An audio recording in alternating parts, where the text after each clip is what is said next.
Bienvenue, fidèles téléspectateurs, téléspectatrices de la Voix des Saisons. Nous entamons notre deuxième journée de la troisième édition. Hier, nous avons abordé le thème l'éducation et la Bible. Nous allons continuer ce soir à développer ce thème par le pasteur Naguère Dubaï. Hier, nous avons été bénis, nourris par différents points. Nous avons vu l'éducation et la Bible. Nous avons vu le bienfait de l'éducation. Nous avons aussi vu quelques exemples bibliques et quelques exemples mondains. Nous avons aussi vu les écoles religieuses qui prêchent l'éducation et qui sont des renommées dans ce pays, dans ce monde. Nous allons continuer ce soir sur des thèmes divers. Nous allons continuer sur le suivi de nos enfants, l'orientation de nos enfants et l'influence des TIC. Donc, si vous êtes là devant vos écrans, nous vous demandons d'être en famille pour aborder ce thème. Avant d'aborder ce thème et avant de faire venir le pasteur, nous passons le micro à la chorale pour nous conduire dans un moment de louange et d'adoration. Soyez bénis, shalom.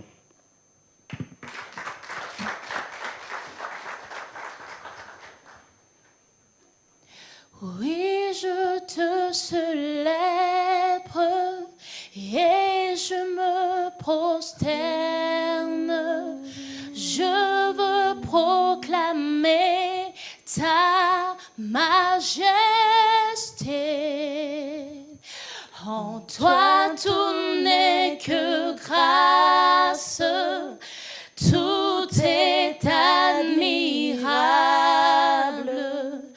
Dieu, tu es si grand et bon pour moi. Oh, oui, je te célèbre et je me prosterne. Je veux proclamer ta majesté. En toi tout n'est que grâce, tout est admirable. Dieu, tu es si grand et bon pour moi. Here I am to worship.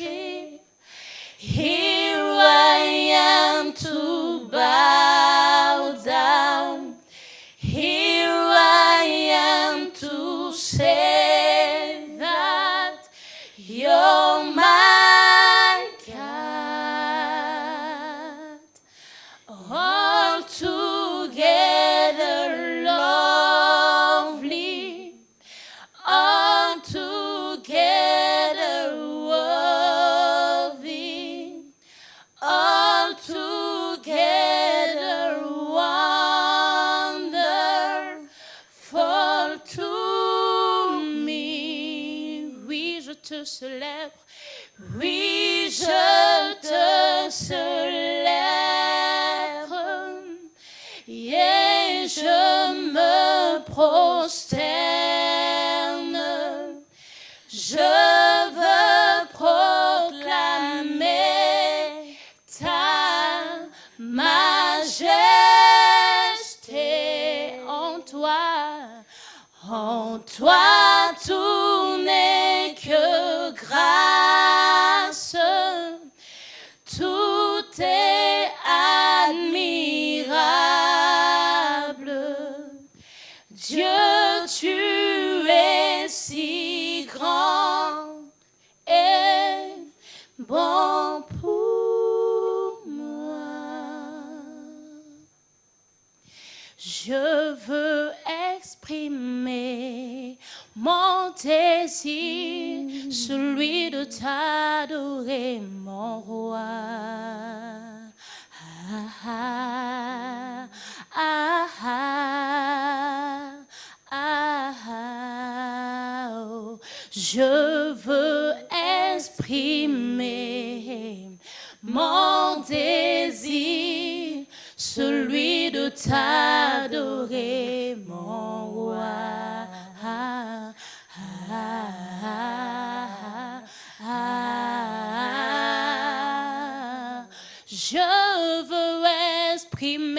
Je veux exprimer, oh, mon désir, celui de t'adorer, mon roi.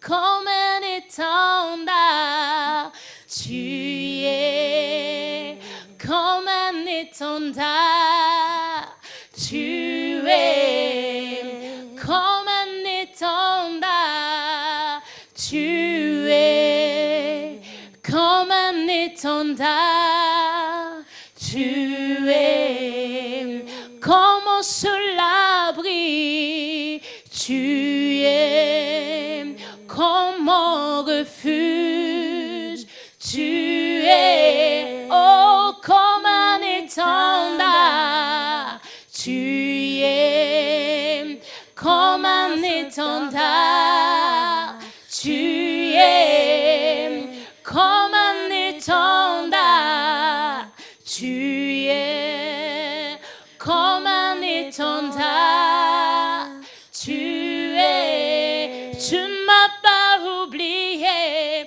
tu m'aimes encore, tu ne m'as pas délaissé, tu m'aimes encore, tu ne m'as pas oublié, tu m'aimes encore, tu ne m'as pas délaissé, tu m'aimes encore, il ne t'a pas oublié, il t'aime encore, il ne t'a pas délaissé, il t'aime encore, essuie tes larmes, essuie tes larmes, essuie tes larmes, essuie tes larmes, il ne t'a pas oublié, il t'aime encore, il ne t'a pas délaissé, il t'aime encore. Prions ensemble, Seigneur.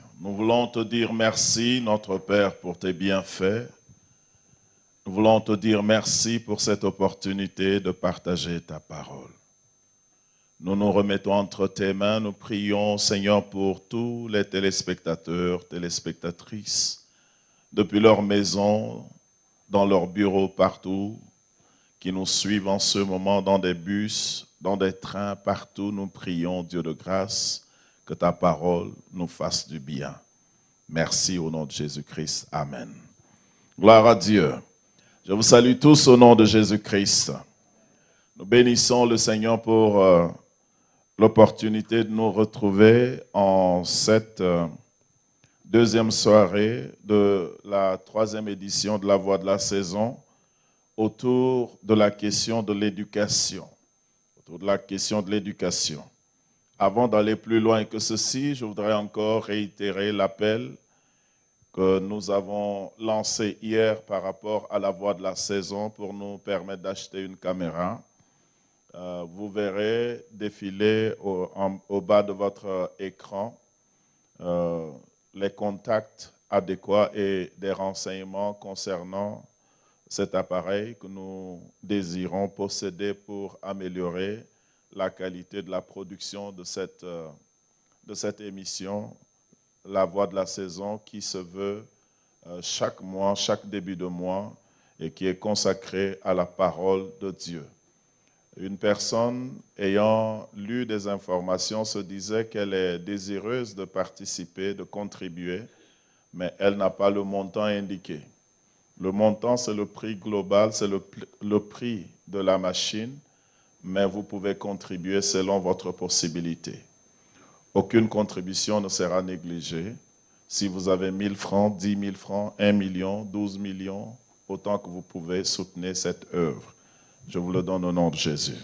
Je voudrais continuer aujourd'hui en parlant un peu des curriculums qu'il faut pour nos enfants à l'école, avant de pouvoir atterrir demain sur la question du suivi parental et le choix des filières. Donc je voudrais encore rester dans le sens de nous encourager, nous les parents, nous les enfants. Cet enseignement ou ces enseignements concernent chacun de nous, car nous devons toujours nous former. Qui que nous soyons, tant que nous sommes en vie, l'éducation ou bien l'instruction, la quête pour la sagesse est quelque chose de recommandé. Je m'en vais lire un texte biblique concernant le Seigneur Jésus-Christ et ensuite je vais aborder aujourd'hui sous ce thème ou bien la question de curriculum ou bien de cursus scolaire si vous voulez. En grand 1, je vais parler un peu des guidelines de ce qu'il faut comme cursus scolaire. Je m'en vais citer 2 points du point de vue chrétien ou bien biblique. Il faudrait des basiques concernant des guidelines. Nous savons que l'éducation est bien, mais tout ce qui est bien doit être régi par des principes et des lois qui le régissent. Ensuite, je m'en irai parler des guidelines, des principes guides à partir, n'est-ce pas, du monde séculier.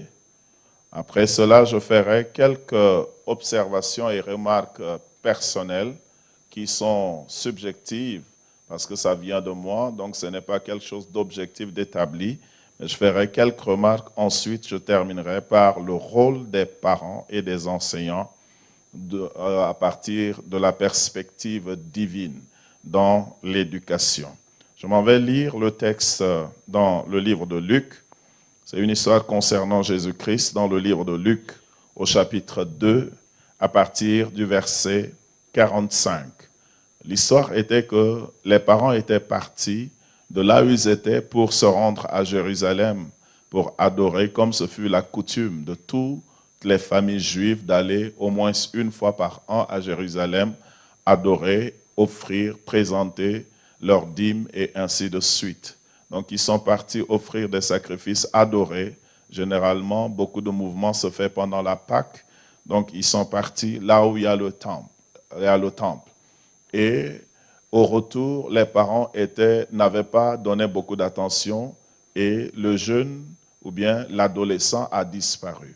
Les parents avaient supposé qu'il était avec les autres familles venant du même village, mais après, ils se sont rendus compte qu'il n'était avec aucune de ces familles-là. Et ils l'ont cherché pendant 3 jours avant de le retrouver. Et voici ce que la Bible dit au verset 45. La Bible dit, mais l'ayant trouvé, ils retournèrent à Jérusalem mais ne l'ayant pas trouvé, ils retournèrent à Jérusalem pour le chercher. Au bout de 3 jours, ils le trouvèrent dans le temple, assis au milieu des docteurs, les écoutant et les interrogeant. Les écoutant et les interrogeant. Donc, ça, c'est la quête du savoir. Ça, c'est la recherche de la connaissance, du savoir. Et Jésus, à 12 ans déjà, appliquait des principes qui sont appliqués, n'est-ce pas, ou bien avait en lui 2 choses nécessaires pour acquérir le savoir, la connaissance. 2 procédés. Écouter, poser des questions. Écouter, poser des questions adéquates pour permettre de répondre à mes besoins. Donc, Jésus écoutait lesquels? Les docteurs, les écoutants et les interrogeants. Maintenant, un débat s'est produit. La Bible dit, tous ceux qui l'entendaient étaient frappés de son intelligence et de ses réponses. Posez une question, d'accord? Mais meilleur encore, posez des questions intelligentes. Nous avions dit, lorsque vous avez le savoir, lorsque vous avez la connaissance, cela vous procure respect et admiration. Et dans la vie de Jésus, ayant possédé du savoir à 12 ans, la Bible dit, tous ceux qui l'écoutaient étaient frappés de son intelligence et de ses réponses. Quand ses parents le virent, ils furent saisis d'étonnement.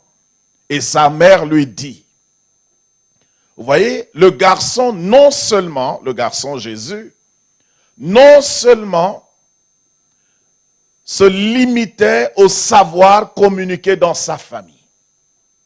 Il n'était pas seulement instruit par sa famille, mais d'une manière ou d'une autre, dans ses relations, dans ses sorties, dans ses observations, ce jeune homme acquérait de l'intelligence, du savoir, de sorte que ses parents le connaissaient pour leur enfant, mais ne connaissaient pas ses profondeurs jusqu'à ces instants-là.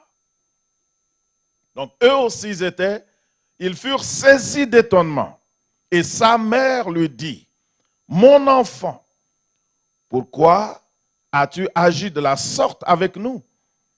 Voici ton père et moi, nous te cherchions avec angoisse. » Il leur répondit, « Pourquoi me cherchez-vous?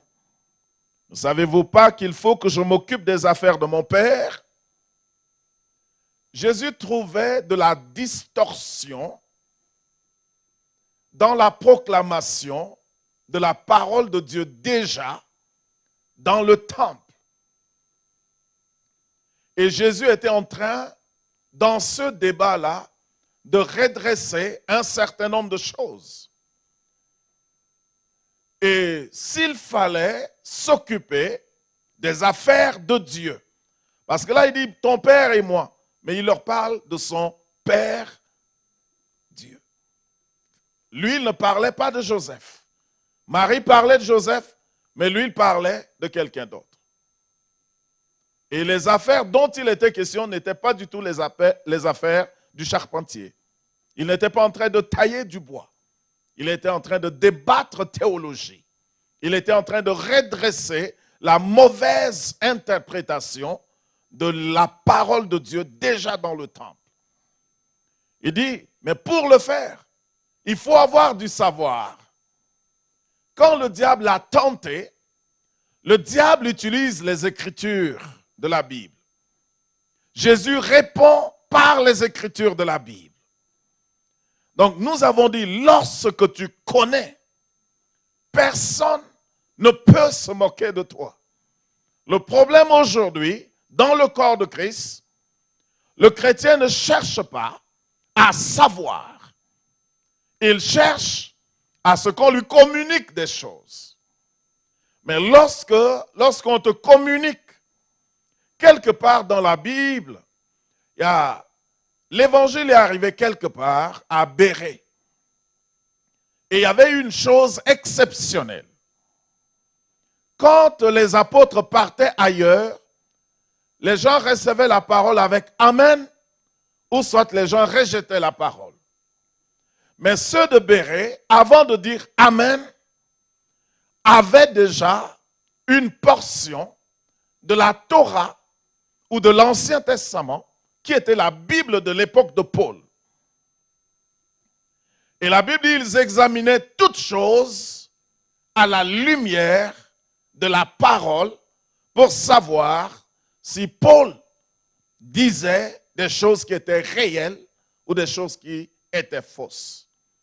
On a dit le but de l'éducation, c'est de pouvoir parvenir à établir une distinction entre le vrai et le faux et de pouvoir choisir de faire le vrai. Donc Jésus ici était en train de s'occuper des affaires de Dieu parce que la parole était mal interprétée. Ensuite, là, il dit, verset 50, lorsqu'il a parlé ainsi, la Bible dit, Mais ils, au contraire, donc Marie, au pluriel, Marie et Joseph, ne comprirent pas ce qu'il leur disait. Jésus était philosophique. Je ne sais pas. Mais Jésus opérait déjà à 12 ans dans des sphères qui surpassaient la compréhension. Tous les Juifs qui étaient là dans le temple ne pouvaient pas comprendre de qui il parlait comme étant son Père. Il y en a qui le trouveraient prétentieux. Verset 51.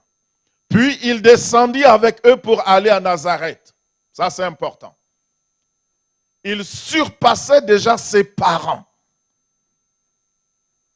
en connaissance théologique, philosophique, mais il restait un enfant qui bénéficiait en même temps de l'éducation académique et de l'éducation familiale. Donc, il se soumettait à leur leadership, à leur éducation. Donc, de ce milieu intellectuel où il apprenait et remettait en cause certaines choses, il descend maintenant avec ses parents et il leur était soumis. Important. La connaissance sans Dieu enfle d'orgueil. La connaissance sans Dieu enfle d'orgueil. Et parfois, c'est de l'orgueil vide. Sa mère gardait toutes ces choses dans son cœur. Là, c'est important. Pourquoi la Bible dit sa mère gardait ces choses, toutes ces choses dans son cœur? Ça, c'est une mention qui est très spécifique à Luc. Parmi ceux qui ont écrit les évangiles, Luc fut le plus intellectuel, le plus instruit. Et il introduit son évangile qu'il a présenté à un chef sous le règne romain appelé Excellent Théophile. Il dit, beaucoup ayant entrepris d'écrire, de consigner par écrit des choses qui se sont passées parmi nous, Excellent Théophile, j'ai trouvé bon, moi aussi, de t'écrire ces choses après des investigations exactes pour te permettre d'être rassuré de la foi, de la véracité, de la foi que tu as. Donc, il dit après des investigations.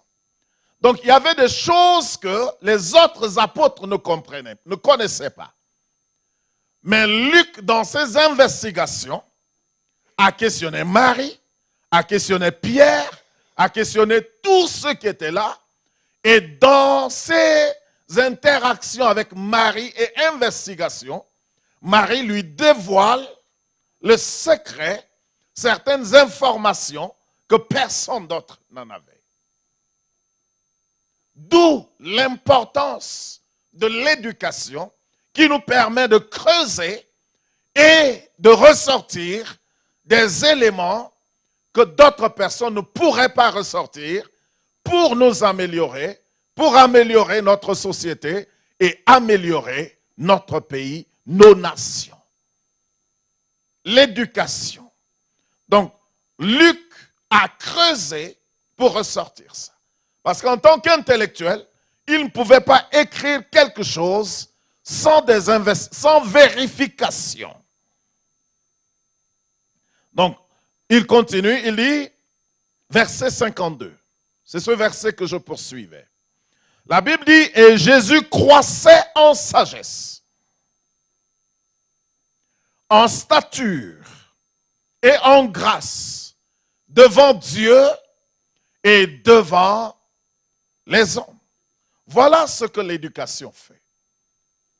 Jésus, ce n'est pas par un coup de bâton magique qu'il connaissait les Écritures, quand bien même la Bible dit qu'il est la parole. Mais il est passé par le processus. Et en commençant ce soir, l'éducation est un processus que Dieu encourage. L'éducation ne se fait pas du jour au lendemain. Détenir le savoir est quelque chose qui se met en marche. C'est quelque chose de dynamique et c'est quelque chose qui prend du temps.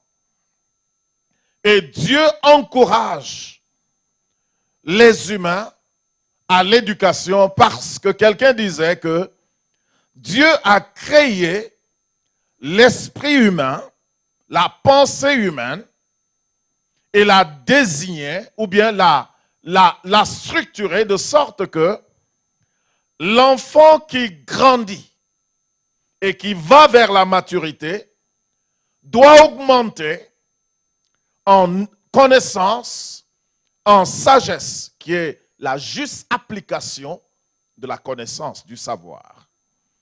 En connaissance, en sagesse et en aptitude. La capacité pratique de faire des choses. D'où nous avions dit que l'éducation ne doit pas s'arrêter au niveau de l'éducation, mais l'éducation doit incorporer la formation. De sorte que nous passons de la phase de la théorie à la phase de la pratique, ou bien que nous puissions incarner la théorie et la pratique en même temps.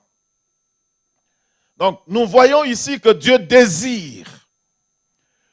Lorsque vous lisez 1 Corinthiens chapitre 13, le verset 11, Paul dit, quand j'étais enfant, je parlais comme un enfant, je réfléchissais, je pensais comme un enfant, et je raisonnais comme un enfant.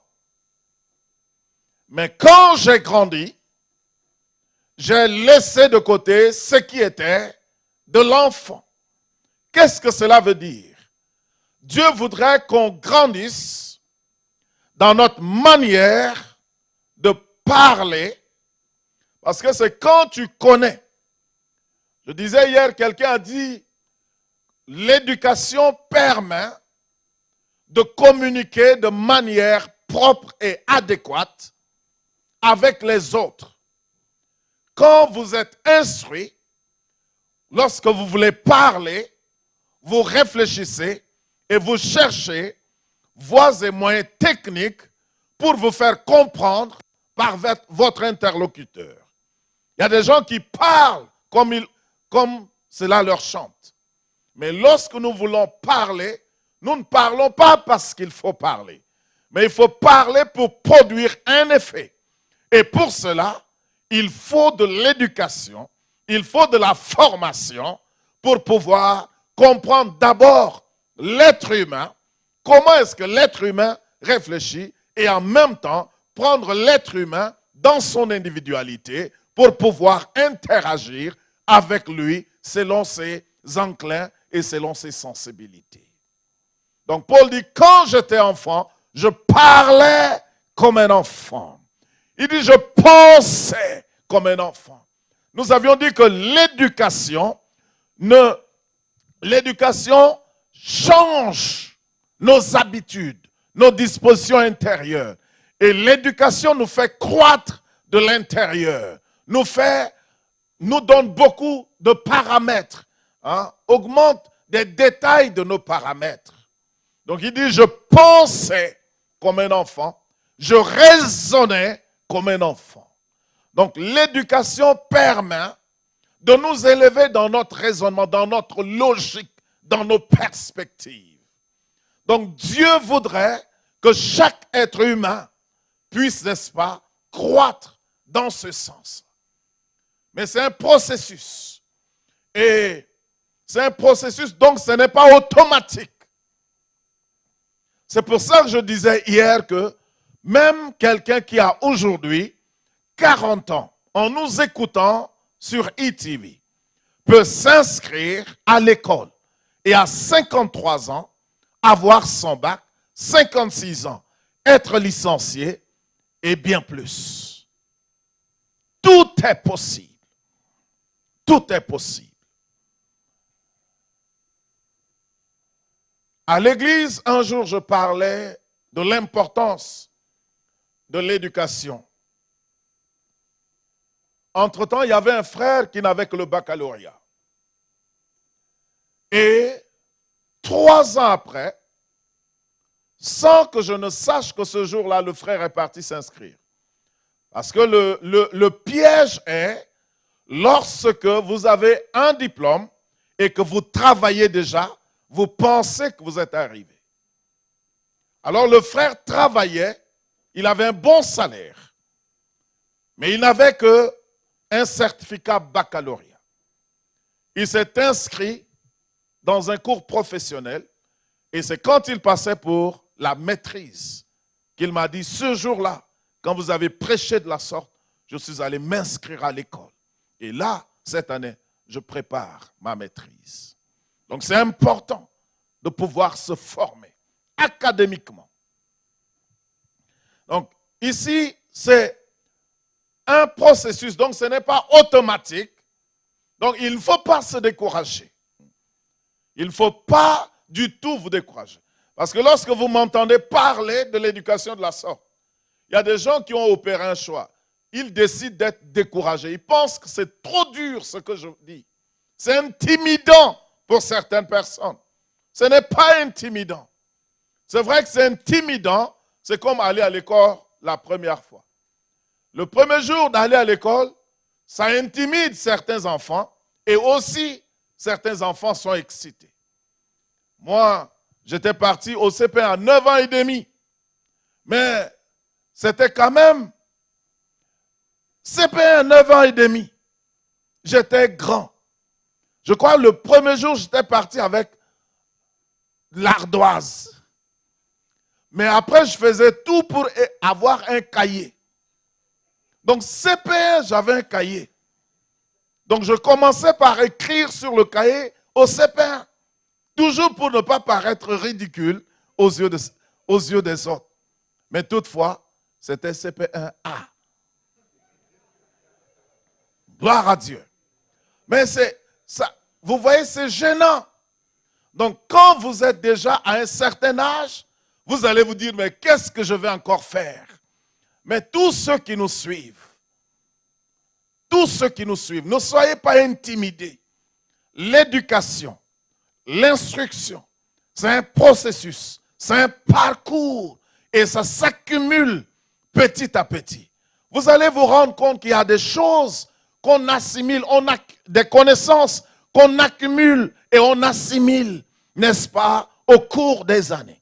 Mais la chose la plus importante, c'est de se disposer, c'est vouloir être éduqué, désirer être éduqué, désirer posséder le savoir.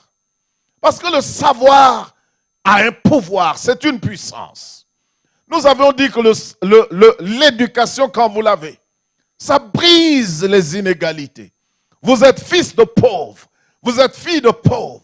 Mais quand vous possédez l'éducation, les fils de riches seront obligés de tisser amitié avec vous. Parce qu'en dehors des classes, vous serez obligés de leur enseigner, de leur expliquer les principes, comment ceci, ça fonctionne. Quand ils auront leur entreprise, ils seront obligés de faire appel à vous, même s'ils ne vous aiment pas. Donc, il est important de posséder l'éducation. L'éducation est une bonne chose. Allez à l'école, permettez que je parle ainsi. Allez à l'école, parce que là, notre objectif, nous sommes en octobre, c'est la reprise scolaire. Que chaque enfant qui nous écoute désire posséder le savoir. Nous ne devons pas nous jalouser. Nous ne devons pas faire des compétitions négatives. Mais à l'école, la concurrence intellectuelle doit être encouragée. La concurrence intellectuelle doit être encouragée. Les gens doivent désirer ressortir chaque jour avec des nouvelles informations. lorsque vous lisez le livre des Actes au chapitre 17, vous allez trouver quelque chose de merveilleux chez les Grecs. Les Grecs ont des plateformes. Et sur ces plateformes-là, chaque soir, les Grecs venaient. Et les Grecs aimaient des nouvelles idées, des nouvelles spéculations. Donc, ce jour-là, ils sont arrivés, il n'y a pas eu d'information. Ils ont dit, il n'y a personne qui vienne ici nous prêcher. Et Paul, ayant fait le tour dans la ville, Paul s'est levé, il dit, Paul dit, oh, cher peuple grec, j'ai constaté que vous êtes religieux à tous égards. J'ai parcouru votre ville. J'ai vu des autels dressés aux dieux avec des noms déjà, tels dieux, Zeus, Athéna, et ainsi de suite. J'ai même vu un autel qui est dédié à un dieu inconnu. Les Grecs adoraient les dieux jusqu'à ce qu'ils disent, ils ont dressé un autel qui n'a pas de nom à un dieu inconnu. Donc si un dieu qu'on ne connaît pas est là, on lui attribue cet autel. Paul dit, c'est de ce Dieu inconnu que je veux vous parler. Oh, nouvelle information. Donc, la recherche de l'information était inculquée dans leur tradition, dans leurs mœurs. Et c'est comme ça que Paul va leur parler du Dieu inconnu qui est Yahweh par Jésus. Gloire à Dieu. Donc, l'éducation. Mais vous voyez, le travail missionnaire de Paul, le survol de la ville et la recherche de la possibilité de présenter l'évangile à ce peuple intellectuel. Donc, l'éducation est quelque chose de bien. Donc, les Grecs recherchaient cela. Dans les sociétés africaines, les gens se racontaient des histoires autour des feux le soir et les parents imaginaient parfois des histoires avec des animaux et tout pour véhiculer des leçons de morale. Ensuite, les soirées se terminaient par des soirées de devinettes. Les soirées de devinettes pour essayer de développer la capacité intellectuelle des jeunes. Devinette. J'ai un jeune homme qui a voyagé en avion et qui est revenu en brouette. Comment s'appelle-t-il? Et les jeunes vont dire, scarabée sacré. Il voyage en avion, mais quand il revient, il coupe un morceau de terre là, avec des déchets qu'il pousse par derrière, et il arrive. Donc on essaye de créer des choses pareilles, et on essaye de faire réfléchir la jeunesse, la quête de l'information. Lorsque vous lisez dans la Bible, il y a un grand interprète de la loi, quelqu'un qui sait expliquer les lois de Dieu, du nom Esdras. La Bible dit Esdras a appliqué son cœur à étudier. Donc, lorsque tu veux acquérir du savoir, tu dois y mettre ton cœur. Tu dois discipliner ton cœur, rechercher. C'est quelque chose que tu dois désirer. Donc, il a appliqué son cœur à étudier la loi de son Dieu, à l'appliquer. Là, le savoir devient vivant lorsque vous l'appliquez à votre vie. Le mal est que nous trouvons beaucoup d'intellectuels en théorie incapables d'appliquer le grand savoir amassé dans la vie pratique et à l'enseigner. C'est ce que la Bible dit par la suite. Esdras 7, verset 10. Donc, il est important d'appliquer son cœur, de désirer être intelligent, désirer être intelligente. Que personne ne me dise qu'il n'est pas intelligent, qu'elle n'est pas intelligente. Je vous dirai ce que la Bible dit après. Mais vous qui nous suivez à la maison, vous qui travaillez, parents et enfants, nous devons désirer le savoir. Nous devons rechercher le savoir, la quête, la poursuite. Et faire, avoir des compétitions ou bien de la concurrence positive. Je veux être parmi les 5 meilleurs. Je veux être ceci. Un de nos professeurs nous disait que si nous étions en droit, il dit, si vous sortez une théorie ou bien vous citez une phrase dans le domaine juridique, il dit, je sais à peu près de quelle source vous l'avez tirée. Qu'est-ce que c'est un défi? Tu peux parler comme ça du droit. Et l'enseignant là te dit qu'il sait à peu près de quelle source tu l'as tiré. Il y en a qui savent de quelle source ou bien de quel courant à peu près. Donc nous devons nous défier. Dans ton domaine, tu ne dois pas être dépassé par quelqu'un intellectuellement. Aujourd'hui, il y en a qui intellectuellement ne peuvent pas se battre, donc entrent dans les complots. Non. Mais recherchons les compétitions ou bien la concurrence positive. C'est-à-dire faire en sorte que ma vie intellectuelle te défie, te pousse à repartir, prendre le cours et relire. Chercher à voir si ce que je dis est vrai. Lorsque tu dois entrer en contact avec certaines personnes, le contact avec eux doit te rendre incertain d'avoir possédé quelque chose avant. Tu te dis, est-ce que je connais même? Je dois. Il y a des gens qui sont tellement bagagés qu'ils te remettent en cause sans le dire. Leur intervention, leur articulation. Nous devons rechercher le savoir. Dieu ne te condamne pas pour ça. Aucune religion ne te condamnera pour avoir connu. Mathilde a dit à son père, dit, je vais te punir parce qu'elle a dit quelque chose d'intelligent à son père.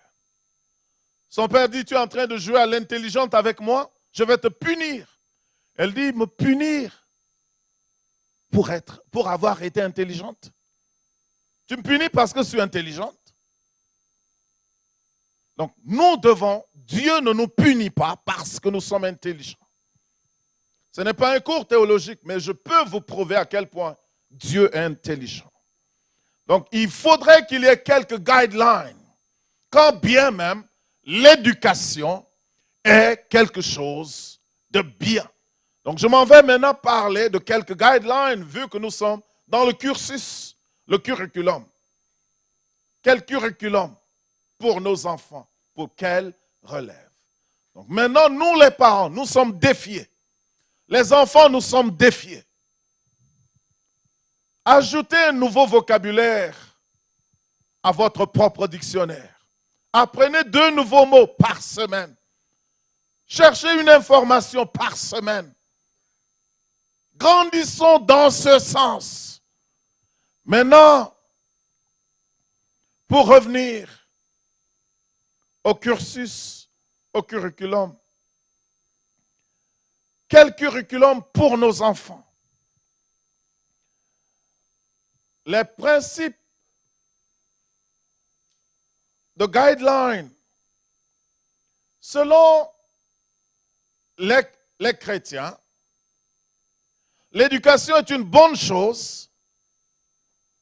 L'éducation doit nous donner meilleure connaissance de Dieu et meilleure connaissance des valeurs universelles. L'éducation doit nous donner une meilleure connaissance de Dieu. Et quelqu'un a dit qu'une étude des lois scientifiques et des phénomènes naturels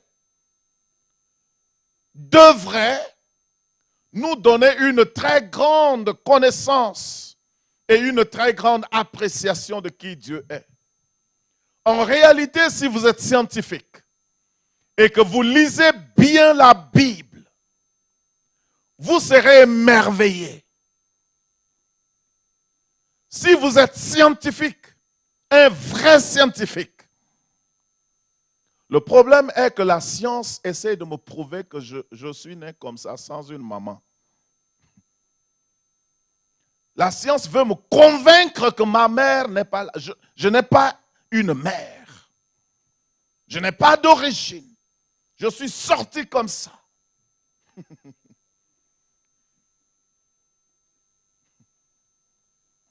Mais quand vous étudiez, il y a une sagesse profonde, scientifique et tout. Nous étions en train de lire le livre de Job et nous avions vu quelque part, vers la fin de Job, comment Dieu décrivait les choses. Et lorsque nous voyons certaines théories, lorsque vous lisez, quand j'étais petit, je pensais que la terre est plate. Si j'étais là le jour où on a tué Galilée, j'allais lui jeter un caillou moi aussi. Mais en lisant la Bible dit Dieu est assis sur le cercle de la terre. La Bible, dans plusieurs endroits, montre que la terre est ronde. Et de ces choses. Des millénaires avant Jésus, que c'est indiqué. Lorsque vous lisez Genèse 1, quand Dieu a créé les choses, dans un premier temps, Dieu dit que la lumière soit, et la lumière fut. Qu'est-ce qui est venu après? Genèse 1. Que la lumière soit et la lumière fut. Je vais vous expliquer quelque chose pour les scientifiques, pour que les scientifiques soient servis. La Bible dit au verset 3, Dieu dit, Genèse 1, verset 3, que la lumière soit et la lumière fut. Dieu vit que la lumière était bonne et Dieu sépara la lumière d'avec les ténèbres. Dieu appela la lumière jour et il appela les ténèbres nuit. Ainsi il y eut un soir et il y eut un matin. Ce fut le premier jour. Dieu dit qu'il y ait une étendue entre les eaux et qu'elle sépare les eaux d'avec les... Lorsque vous prenez les 3 premiers jours, premier jour, deuxième jour, troisième jour. Le premier jour, Dieu a créé la lumière.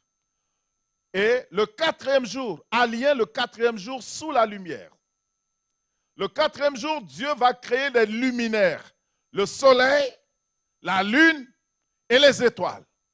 Pour emmagasiner la lumière que Dieu a créée pour la nuit. La lune donne la lumière, les étoiles donnent la lumière et le soleil pour présider au jour. Donc Dieu, vous allez voir comment dans 2e jour, mettez le 5e jour. Vous verrez ce que Dieu a fait. C'est pour maintenir les saisons, pour que les choses ne soient pas vaguement comme ça. Donc lorsqu'un scientifique se met à étudier, même l'organisme, le corps humain, vous allez voir que ce n'est pas un hasard. N'est-ce pas que vous pouvez expliquer scientifiquement comment on conçoit, comment un être humain vient à l'existence? C'est quelque chose qui répond à une loi scientifique. Il y a une intelligence derrière. Comment l'ovulation se produit? Il y a des jours spécifiques où l'ovulation doit se produire. Après cela, ça ne se produit plus. Et c'est une loi, c'est établi. Comment un hasard? Quand c'est un hasard, ça ne répond pas au principe scientifique. Lorsque vous voyez comment l'anatomie humaine fonctionne, les os, le corps humain a combien d'os? Combien d'os? 204? 208. Environ 208. Donc, nous avons 208 os en nous. Mais quel hasard peut produire des choses pareilles? Nous avons combien de dents? Un adulte fait. Même si tous les adultes n'ont pas le même nombre, ce n'est pas grave.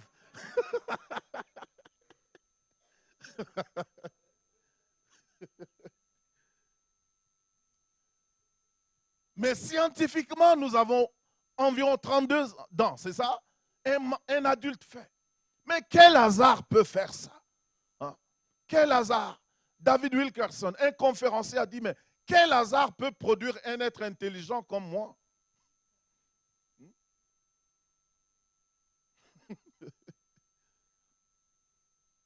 Ce n'est pas du hasard. Donc en réalité, le savoir est divin. Dieu lui-même est logos, expression, discours, stratégie. Est-ce que je vous ennuie un peu? C'est comme ça que le savoir ennuie. Quand tu veux savoir, il y a des gens qui lisent des versets bibliques. Arrivés sur des noms compliqués, ils sautent.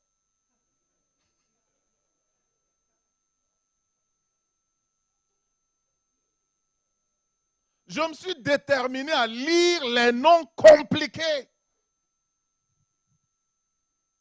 Pourquoi? Parce que je dois soumettre ma langue à pouvoir articuler, mon intelligence à pouvoir assimiler ce qui est difficile. L'intelligence humaine, le cerveau, la matière, ce que Dieu a créé là, la capacité de se développer.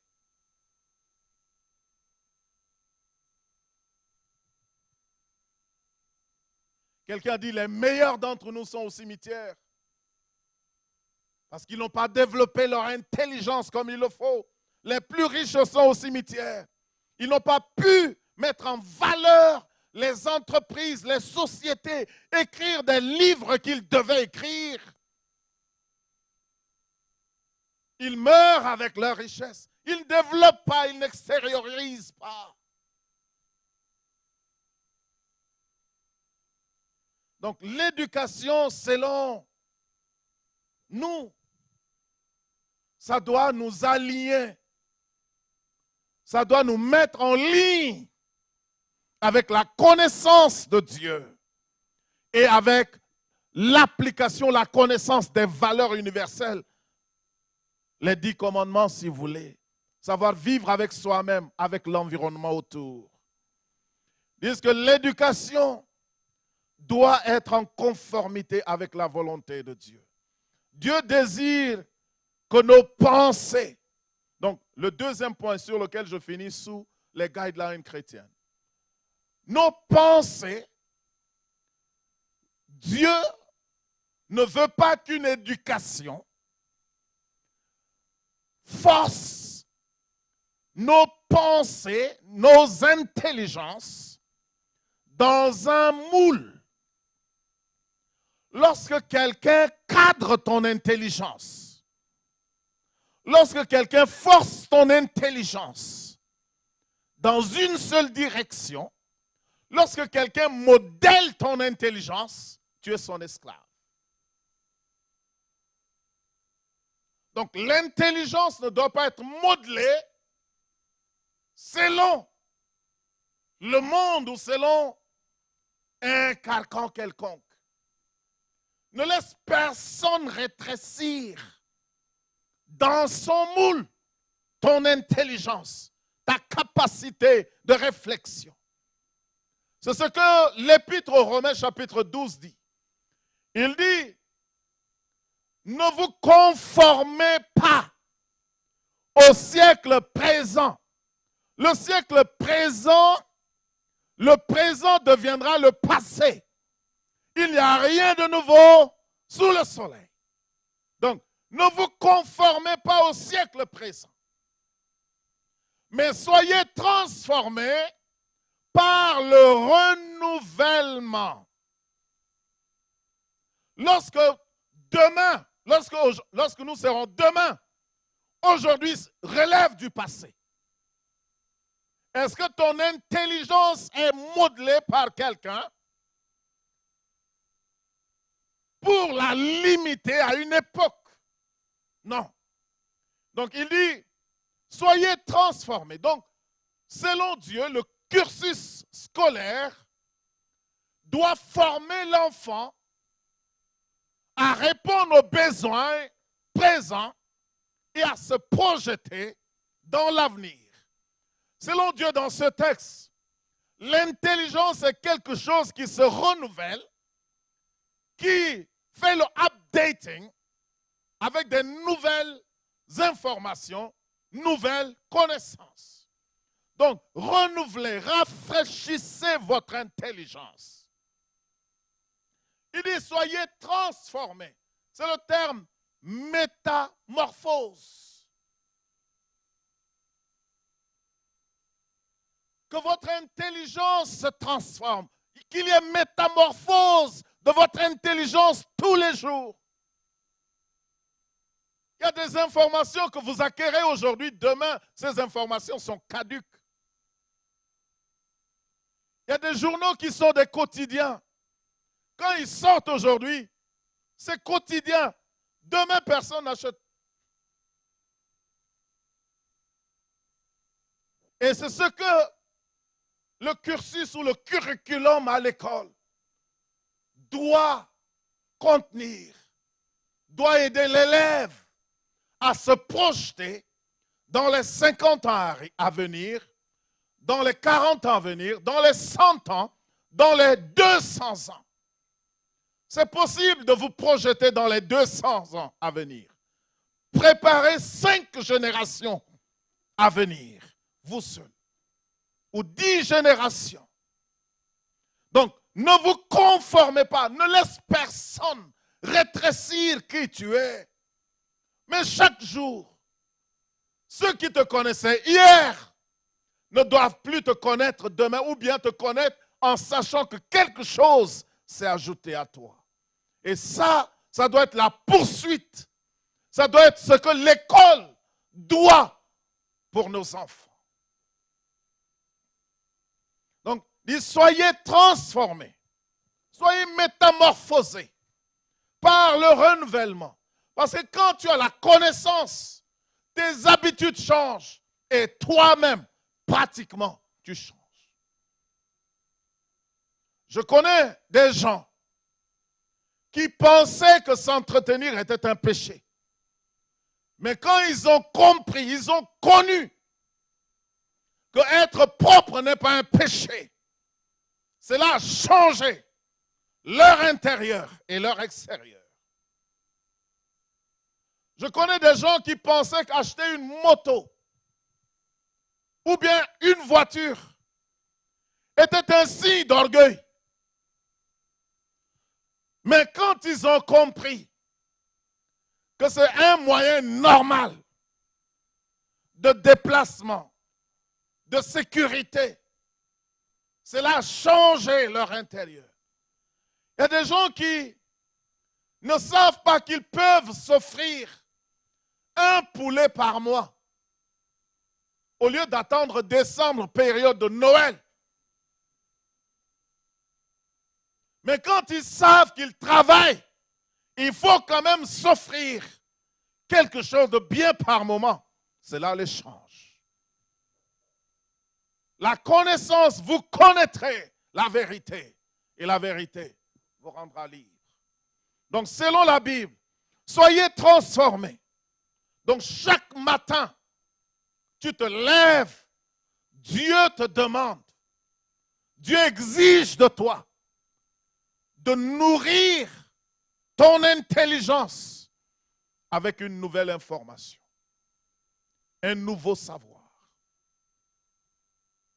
Avant d'aller visiter, Dieu dit à Josué, chaque jour, que ce livre de la loi ne s'éloigne point de ta bouche ou de tes yeux, car c'est alors que tu réussiras.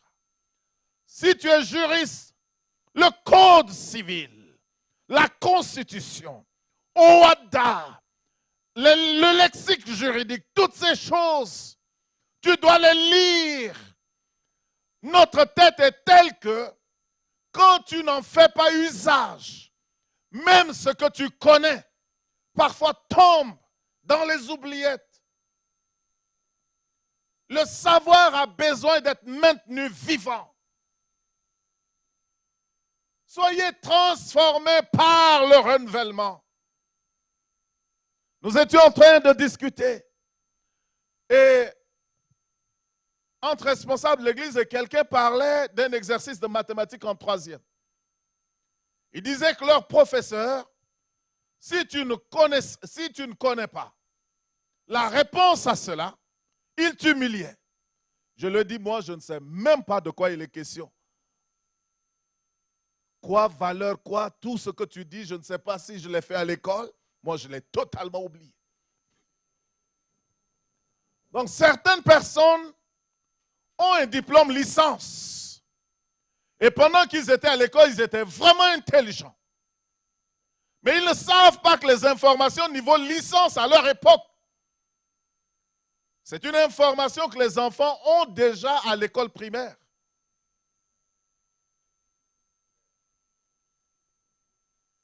Il y a certaines choses que nous, moi particulièrement,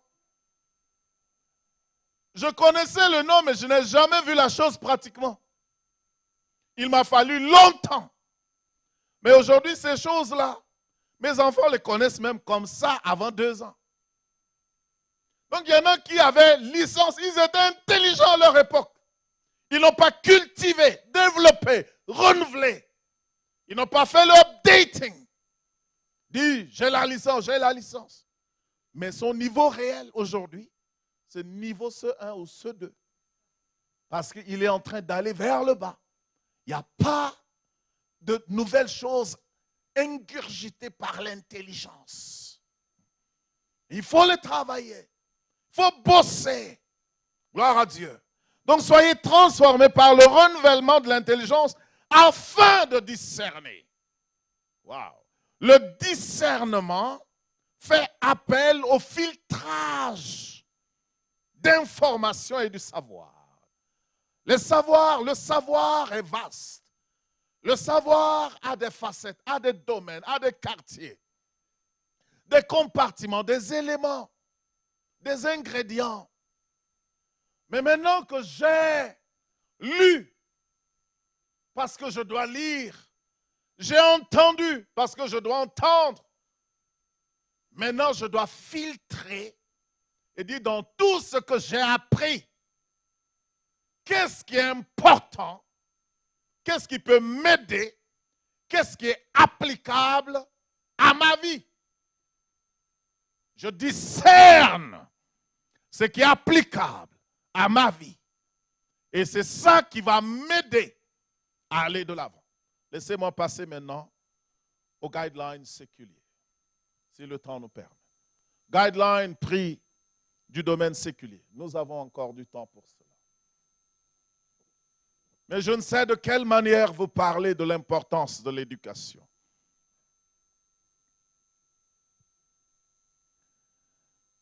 Dans le domaine séculier, l'école séculière. Donc ça, c'est ce que la perspective chrétienne requiert, demande à ce qu'on prenne en compte. C'est ce que je viens de dire tout à l'heure. Lorsque nous préparons le cursus de nos enfants, le cursus de nos enfants doit prendre en compte Dieu et des valeurs morales universelles.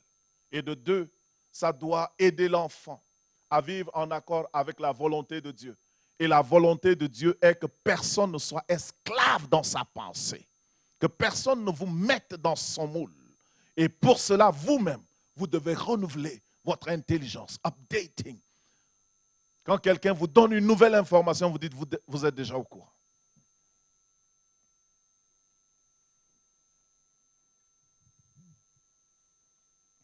Donc, les guidelines, les gens dans le domaine séculier ont écrit beaucoup de choses en ce qui concerne la preschool, donc c'est-à-dire l'âge avant l'école, des choses qui se préparent avant les cours et toutes ces choses-là, le cursus, comment préparer. Mais j'ai pris un exemple dans le corpus de Preserve Articles. Preserve Articles, c'est un corpus, il y a des articles qui sont écrits et de là j'ai puisé quelques éléments. Et selon eux, ils pensent que le curriculum, le cursus scolaire, devrait accentuer ou bien devrait, n'est-ce pas, accélérer le développement, la croissance dans le développement des attitudes et des aptitudes. Donc, lorsque nous préparons le cursus scolaire de nos enfants, le cursus scolaire de nos enfants doit, n'est-ce pas, permettre un développement rapide dans les attitudes et les aptitudes de nos enfants. En 2, ils disent que ça devrait ne pas... le curriculum ne doit pas être conçu de manière avec une pensée étroite. Des gens qui sont étroits dans leur pensée ne doivent pas concevoir des programmes scolaires. Des gens qui sont très bornés.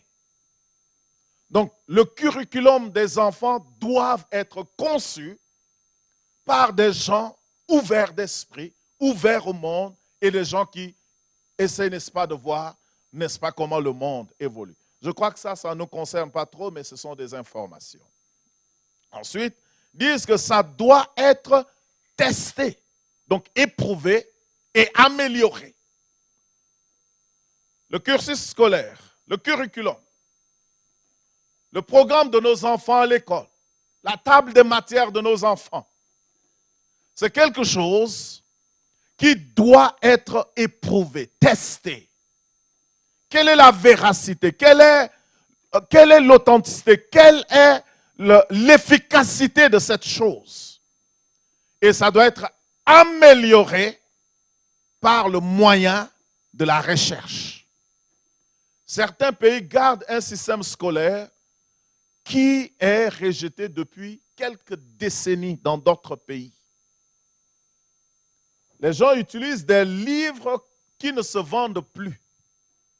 Donc on donne le programme, on dit tel livre, alors que les gens sont en train d'opérer sur une base qui ne répond plus aux exigences d'aujourd'hui.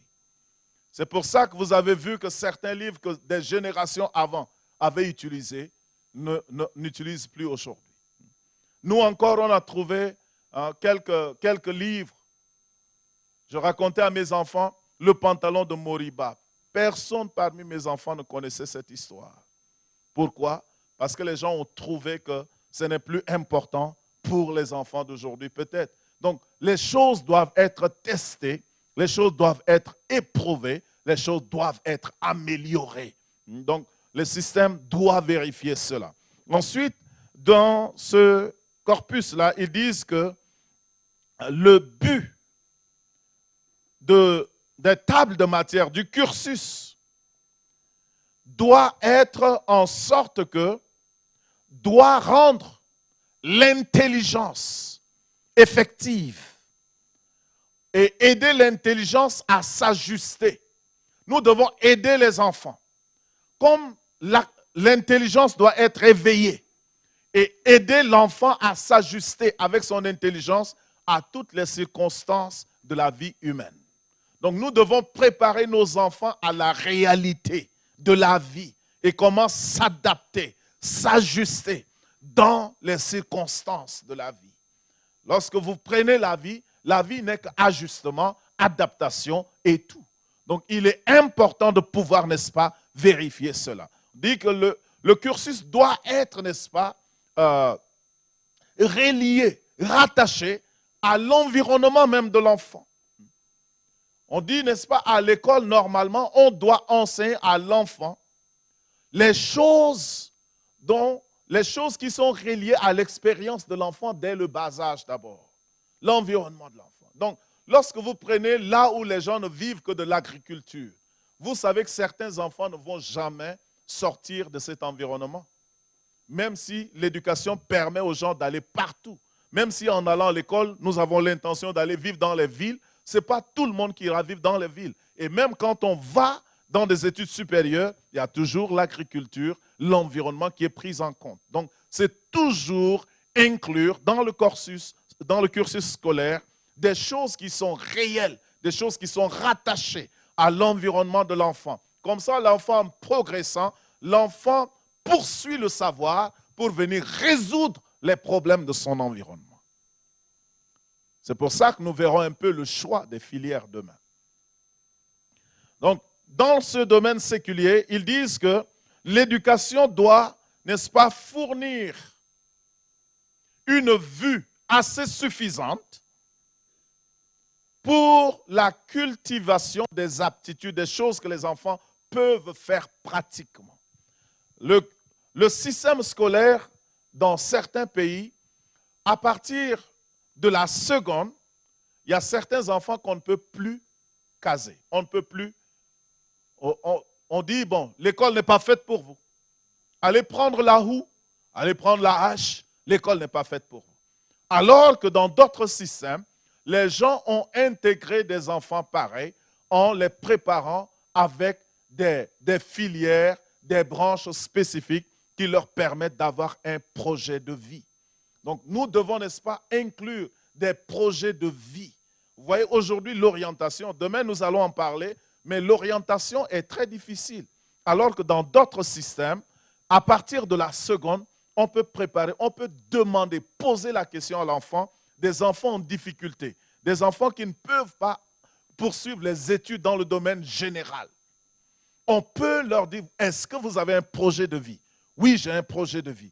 Alors, l'école, le système mis en place aide des enfants qui ne peuvent pas trop maîtriser des théories à s'orienter directement dans des cours professionnels. Donc, on a seconde professionnelle, on a ceci professionnel, et l'enfant se retrouve dans le cadre de quelque chose qu'il aime, de quelque chose, il sait que non, là, je vais bâtir ma vie autour de ça. L'intérêt est différent et aussi l'engagement. Ça fait que l'enfant peut ressortir avec quelque chose. Donc, il est important de fournir, vous qui nous suivez, vous les spécialistes, vous savez que je ne suis pas un spécialiste, mais ça, je l'ai tiré du cadre séculier, de votre cadre, des gens qui ont essayé de dire ces choses. J'ai essayé de lire aussi quelque chose de l'université de Concordia, l'université de Concordia en Portland, qui a essayé de parler aussi pratiquement de ces choses-là. C'est publié sur les nets. Vous pouvez vérifier, et vous les spécialistes, vous pouvez aider votre pays dans plusieurs aspects à élargir un peu l'empan visuel scolaire de nos enfants pour leur permettre de se caser un peu. Et pour finir cet aspect, je dirais que l'éducation doit se baser ou bien doit avoir, n'est-ce pas, doit aider les enfants dans les domaines significatifs de l'expérience humaine. Les domaines significatifs, des choses qui ont un sens dans l'expérience humaine. Donc ça, c'est juste une parenthèse pour parler un peu aux enseignants, à ceux qui préparent le cursus scolaire de nos enfants.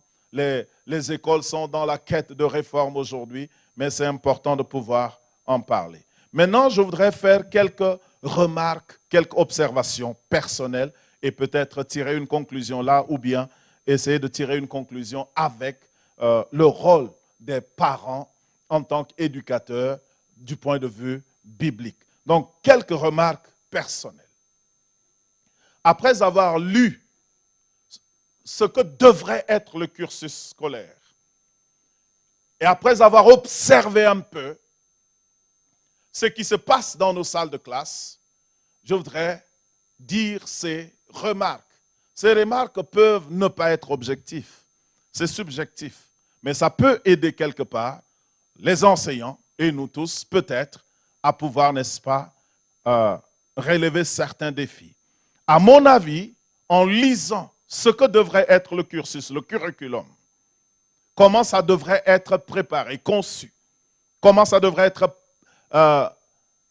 appliqué. J'ai remarqué aujourd'hui qu'à l'école, parce que nous sommes en train de parler de curriculum et relève, j'ai remarqué, j'utilise j'ai parce que c'est une observation personnelle, c'est une opinion si vous voulez. L'école semble délibérément ignorer certains détails qu'ils appellent les domaines significatifs de la vie humaine. L'école semble rejeter certaines choses qui sont significatives à l'expérience humaine. Parce que lorsque nous préparons le curriculum, le cursus de nos enfants,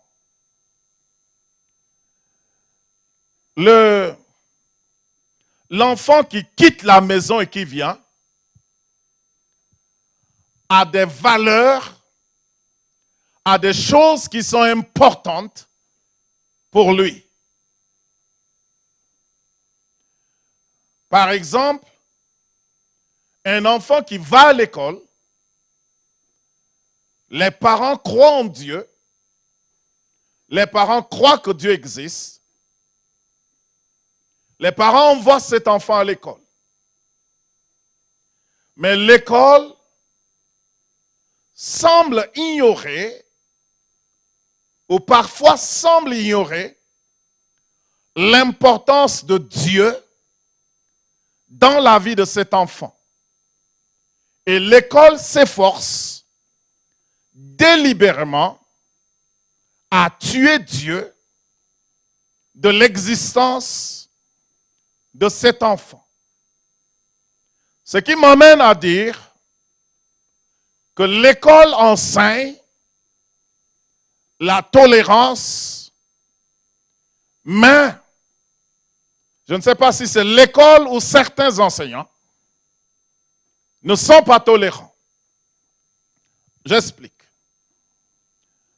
Pendant certains cours de philosophie, l'élève, qui qu'il soit, est contraint de remettre en cause l'existence de Dieu pour pouvoir avoir une bonne note et passer en classe supérieure. L'élève qui croit fermement et qui a une expérience spirituelle, le prof le contraint à nier l'existence de Dieu. Pour moi, l'école est intolérante. Et pour moi, c'est l'une des causes de certains problèmes que nous rencontrons aujourd'hui dans le monde. Je suis d'accord avec Dieu. Dieu est contre toute forme de violence et de terrorisme. Aucun Dieu ne soutiendrait le terrorisme.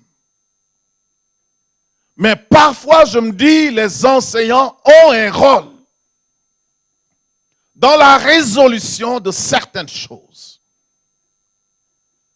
Si l'enfant, si Dieu est important dans la vie de l'enfant, et que l'enseignant s'efforce parce qu'il a le pouvoir des notes et oblige l'enfant à écrire que Dieu n'existe pas, l'enfant le fait pour avoir une note. Mais l'enfant se dit, quand il sera en pouvoir, quand il aura les moyens, il va riposter d'une certaine manière contre une telle pensée, contre un tel courant. Et c'est ce qui engendre des situations aujourd'hui. Donc, au lieu de s'efforcer à éliminer des détails importants de l'expérience humaine, l'être humain ne peut pas vivre sans ce côté spirituel. Sans cette recherche de l'être suprême. Et si vous êtes en pouvoir avec un stylo rouge, lui, il reviendra avec la couleur rouge d'une autre manière. Et nous devons nous efforcer, enseignants, à être tolérants et respecter les opinions, respecter la croyance et la foi de nos élèves et de ne pas nous efforcer à les tuer. Nous pouvons aider à la tolérance, à l'ouverture des esprits. Ces choses, ce ne sont que des remarques, ce ne sont que des questions que je me pose. Parce que je connais des gens qui discute. Un élève a discuté en classe avec son prof, voulait prouver, rejeter l'idée comme quoi,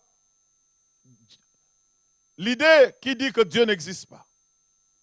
Mais le jour du contrôle, le prof a ramené le même test. Et à la sortie, les autres ont demandé à l'élève, quelle est la réponse que tu as donnée? Il dit qu'il est fou. Pour ne pas avoir 0, je lui ai donné la réponse qu'il voulait. J'ai écrit que Dieu n'existe pas. Mais pour moi, Dieu existe. Il faudrait que nous puissions être tolérants à l'école. Un jour, pendant que j'enseigne, certains de mes élèves étaient arrivés habillés d'une certaine manière. Elles avaient fait cours, c'était des filles. Elles avaient fait cours dans une autre classe. Quand elles étaient entrées dans cette classe-là, le prof avait une réaction négative à l'égard de ces filles-là. Et les filles, en finissant le cours et partant dans mon cours, ils ont dit, nous allons voir la réaction de M. Naguéral aujourd'hui. Et quand les enfants étaient arrivés, je n'avais même pas remarqué que les enfants étaient habillés d'une certaine manière. Les enfants avaient attendu jusqu'à la fin des cours. Je n'avais pas eu une réaction, je n'avais même pas remarqué. Les enfants ont attendu une année plus tard pour me le dire. Des enfants du lycée, pas des enfants de primaire ou de collège. C'était des grands enfants. On dit, monsieur, nous vous avons respecté parce que telle année, nous étions habillés ceci. Tous les profs avaient une attitude négative à notre égard. Et nous avions le cours avec vous en dernière heure. Nous nous sommes dites, entre nous les filles, nous allons voir la réaction de M. Naguéral. Et quand nous étions arrivés, vous n'avez pas eu une réaction négative. Vous n'avez même pas remarqué qu'on était habillés de la sorte. Depuis ce jour, nous avons appris à vous respecter. C'était des élèves d'une autre religion. Et ces élèves savaient que j'étais pasteur. Donc, habillés un peu ressemblant à leur religion, elles pensaient que j'aurais une attitude négative. Mais ça ne m'avait pas du tout tiqué. Et cela a produit un effet positif. Donc, pour moi, je pense qu'il y a un peu d'intolérance à l'école. Pourquoi il y a cette intolérance? Parce que nos enseignants sont modélés. On leur a trouvé un cadre. Et ils ne peuvent pas sortir de ce cadre. Et pour moi, je trouve que ce n'est pas bien. Si nos enseignants ne peuvent pas réfléchir eux-mêmes, sortir des théories, se battre comme les partisans de la négritude s'étaient battus pour valoriser un certain nombre de choses et ainsi de suite. Je pense que nous serons tellement modélés ou tellement casés. Moi, ce qui m'a plu à l'école en choisissant la branche littéraire, c'est cette capacité de permettre à chacun de nous de s'exprimer et de dire que tu n'as pas meilleure idée que moi. Dire que tes idées sont valides, mais ne répondent pas à ce cadre-là. Nous pouvons utiliser vos idées pour d'autres. Je n'aime pas être trop limité. Je n'aime pas être trop restreint. L'autre remarque, pour aller vite, l'autre remarque est que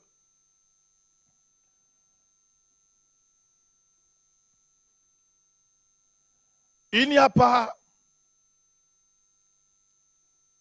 suffisamment d'opportunités pour tout le monde de réussir.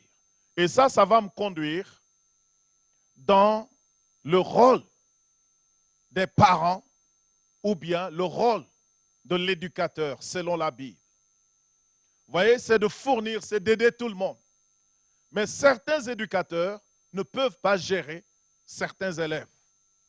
Et ils ne font pas d'efforts pour prendre chaque élève dans sa spécificité. On parle, n'est-ce pas, de la pédagogie différenciée dans l'enseignement. La pédagogie différenciée, c'est de pouvoir établir une relation avec chaque élève selon sa perspective. Dans une salle de classe, vous avez des élèves qu'on appelle des dyslexiques. Il y a plusieurs formes de dyslexie. La dyslexie est que certains élèves comprennent les choses avec retard ou bien déchiffrent certaines informations selon les codes ou selon les images. Quand tu leur expliques par des images, rapidement ils comprennent. Quand tu expliques par des chiffres, rapidement ils comprennent. Mais quand tu vas théoriquement, donc dans chaque classe, il y a ça.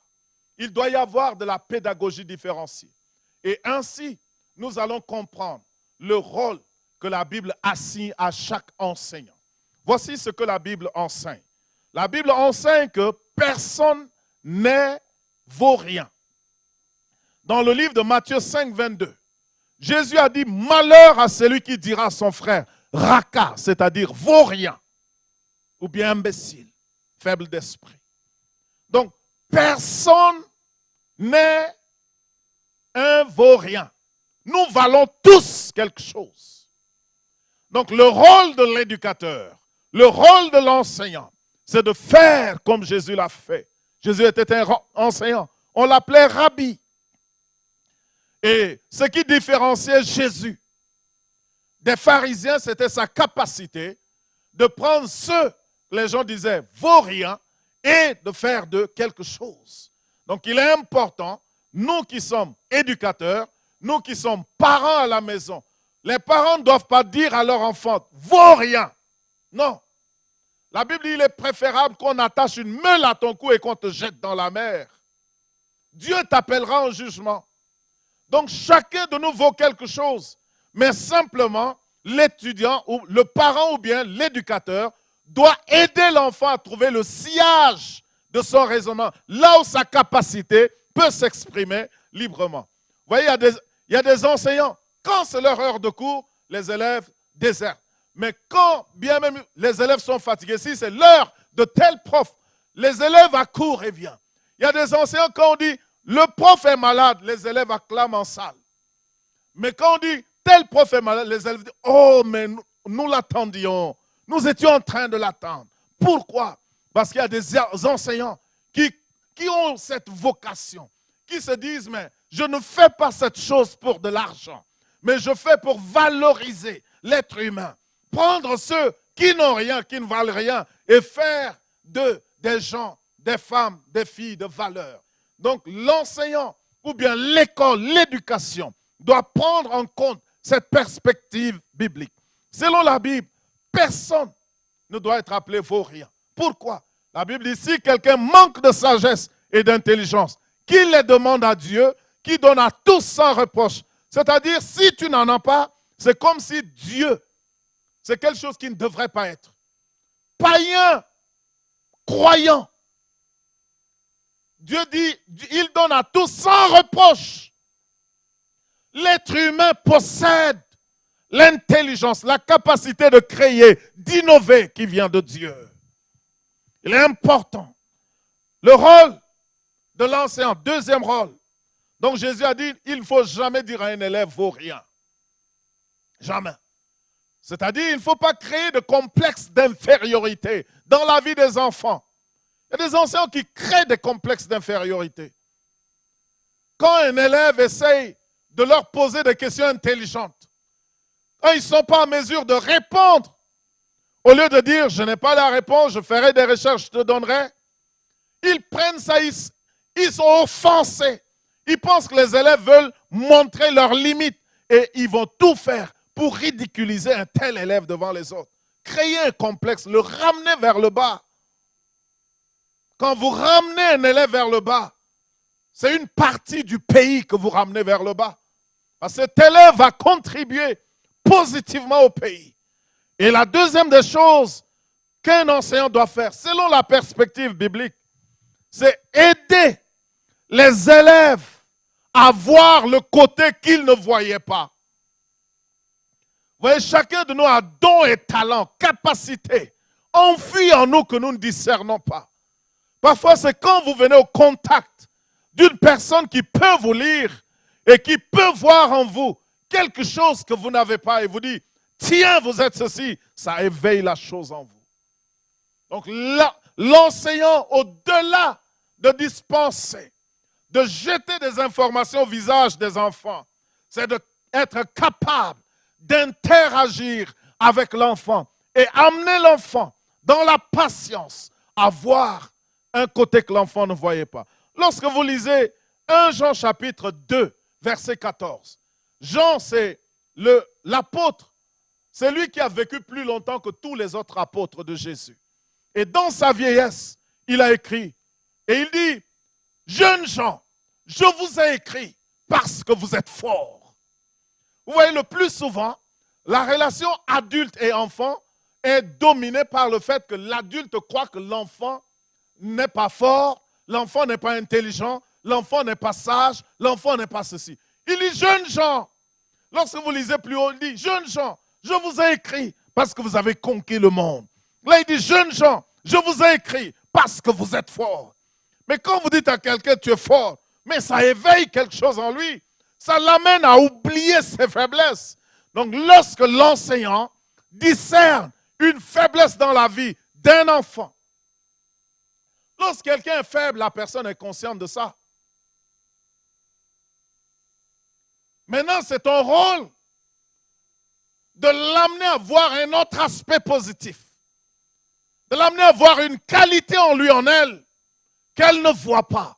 Et ça lui permet de se développer. Donc Jean a vu cela. Jean a vu qu'on mortifiait la jeunesse. Il dit, jeunes gens, vous êtes forts. Et ça, c'est important.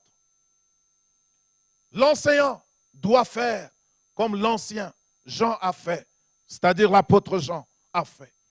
En 3, le rôle de l'enseignant ou du parent. Je viendrai aux parents demain. Mais ça, c'est parents et enfants en même temps, si vous et enseignants. Nous devons dire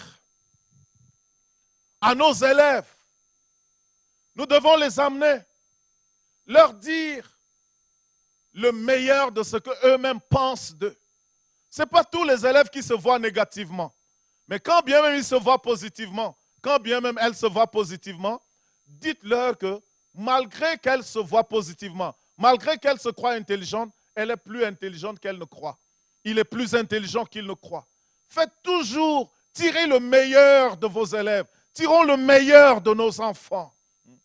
Je donnais l'exemple un jour, quand mon fils, ses grandes sœurs l'ont fait pleurer.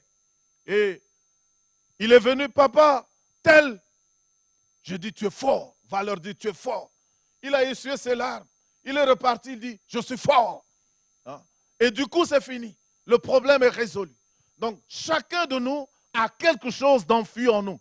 Donc, l'enseignant doit dire à l'élève, quand je dis l'enseignant, vous les parents, nous les grands frères, il y a des grands frères qui n'encouragent pas, il y a des mamans qui n'encouragent pas, il y a des papas qui n'encouragent pas.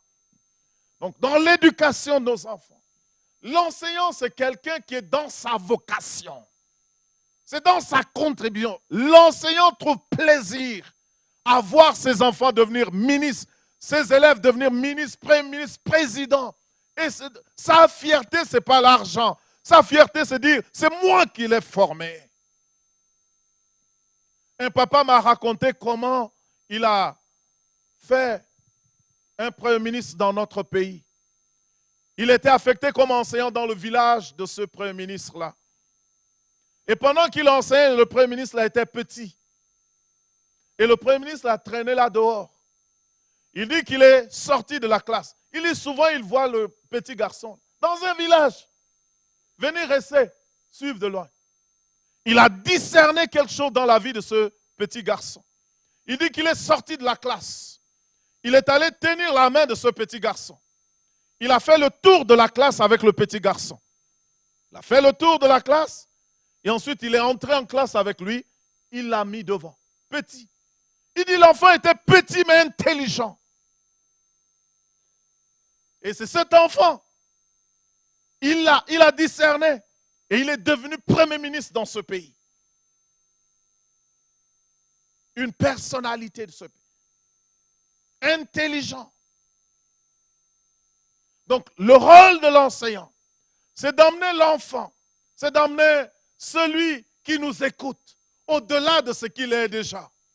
C'est pour ça que Dieu lui-même est l'enseignant par excellence. C'est pour ça que Dieu dit que le faible dise « Je suis fort », que le pauvre dise « Je suis riche ». Cela crée quelque chose en vous. Cela vous pousse, ça crée de la foi. Ne laissez pas. C'est ça qui va nous mener dans le rôle des parents demain.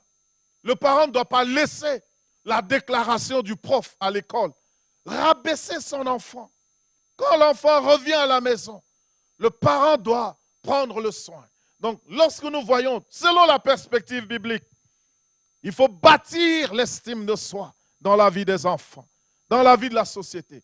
C'est ainsi que nous pouvons bâtir des citoyens fiers de leur pays, fiers de leur patrie. La fierté de la patrie est en train de disparaître dans plusieurs pays. J'ai eu la grâce de côtoyer les Américains. Les Américains pensent qu'ils sont les meilleurs au monde. Tu ne peux pas leur enlever ça parce que cela leur a été inculqué dès le bas âge. On leur a fait comprendre que rien n'est impossible. Vous prenez un Américain, il croit que tout est possible. Il est fier de son identité. Pourquoi? Parce qu'on l'a rendu comme ça. C'est là la force de l'éducation. Quand on communique des bonnes choses, ça produit des bons effets. Mais quand on produit des mauvaises choses, ça produit des mauvaises. Donc le rôle de l'enseignant est crucial dans le développement d'un pays, dans le développement d'une nation. Que cet enseignant soit blanc, noir, l'enseignant a un rôle crucial. Donc nous devons dire aux enfants plus meilleurs que ce qu'ils disent d'eux-mêmes. Dieu dit, je suis la tête et non la queue. Je suis en haut, non en bas. Quand tu déclares ces choses de la Bible à ton enfant, la Bible dit tu es la tête, tu ne dois pas être là. Ça crée une révolution, une révolte dans le cœur de l'enfant. Je ne veux plus être parmi les derniers, au moins parmi les 5 premiers. Ça crée quelque chose de positif dans la vie de nos enfants. Donc nous devons aider, nous devons construire, nous devons bâtir. Ensuite, nous devons, je vais arrêter à ce point-là, mais le rôle, selon la Bible, je reprends. Personne, tu n'es pas un vaurien, tu vaux quelque chose. La Bible dit, si quelqu'un te dit vaurien, la personne doit être jugée. Parce que tu es capable de quelque chose. Et cherche à trouver la voie simplement. Nous pouvons tout faire. Rien n'est impossible. Rien n'est impossible. Nul n'est stupide. Nul n'est imbécile, si vous voulez. Nul n'est faible d'esprit. Ça peut se développer. Ton intelligence peut se développer, peut s'améliorer. Donc tu peux améliorer ta vie. Je voudrais que tu te tiennes debout. Et je voudrais que tu te vois différemment aujourd'hui. Vous qui nous suivez à la maison, je sais que beaucoup de choses que je dis ici vous concernent. Ne laissez personne vous modeler, vous mettre dans un moule. Chaque jour, faites le updating. Allez de l'avant. Lancez-vous un objectif, une ambition. L'éducation, je vous le garantis. L'éducation va vous produire respect, autosatisfaction. Ça va créer des opportunités. Ça va vous élargir de l'intérieur. Ça va vous aider à gérer votre vie, votre temps, votre argent et à l'investir. Ça va vous aider à devenir riche. Ça va vous aider à vous classer quelque part dans la vie. Dieu n'est pas contre ces choses. Allons en présence de Dieu. Nous allons continuer ceci demain. Téléspectateurs, soyez avec nous demain. Je voudrais encore vous rappeler, aidez-nous à améliorer cette émission en contribuant au numéro qui passe au bas de votre écran. Aidez-nous à trouver une autre caméra, ajoutez en plus pour nous aider à véhiculer ce message.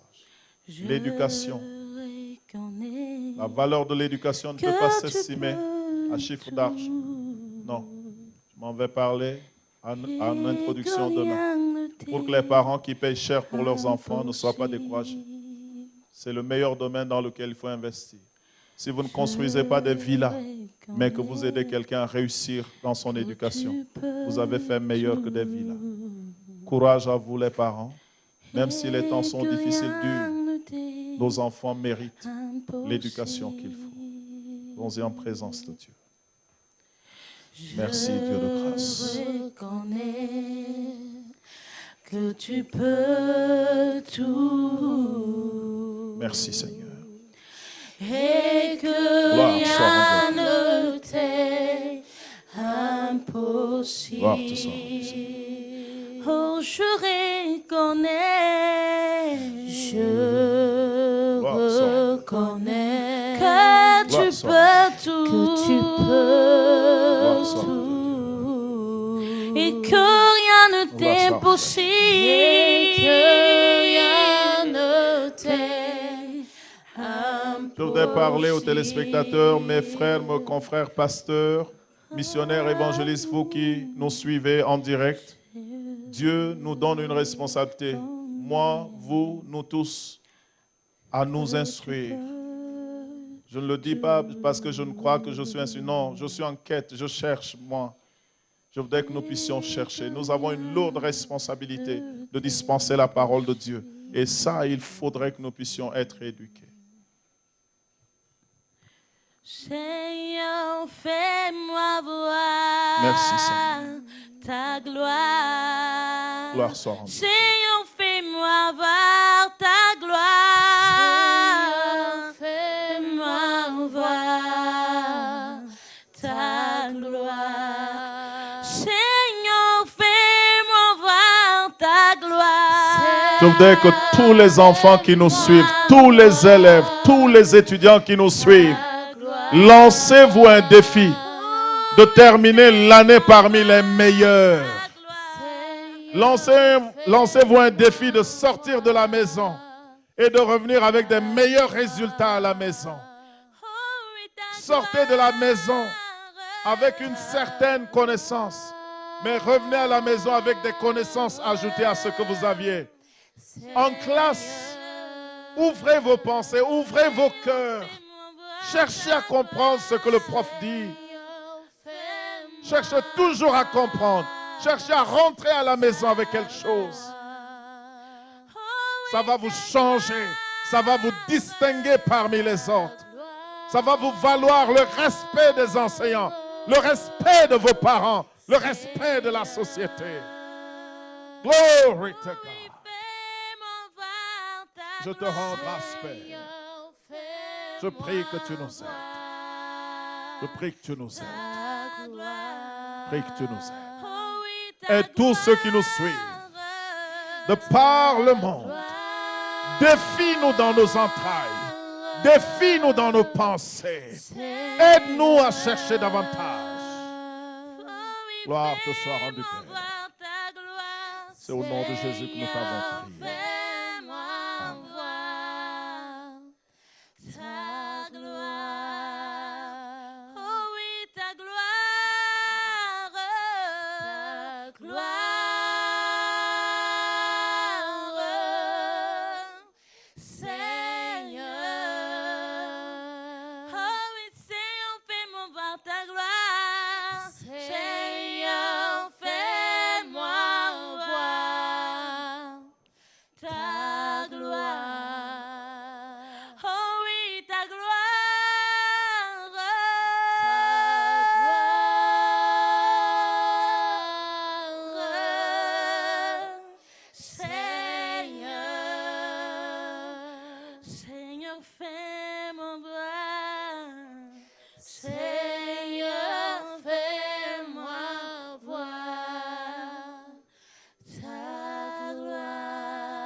Seigneur, fais-moi voir ta gloire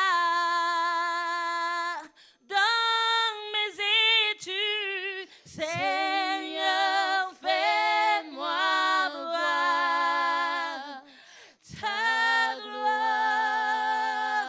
Oh oui, ta gloire. Ta gloire.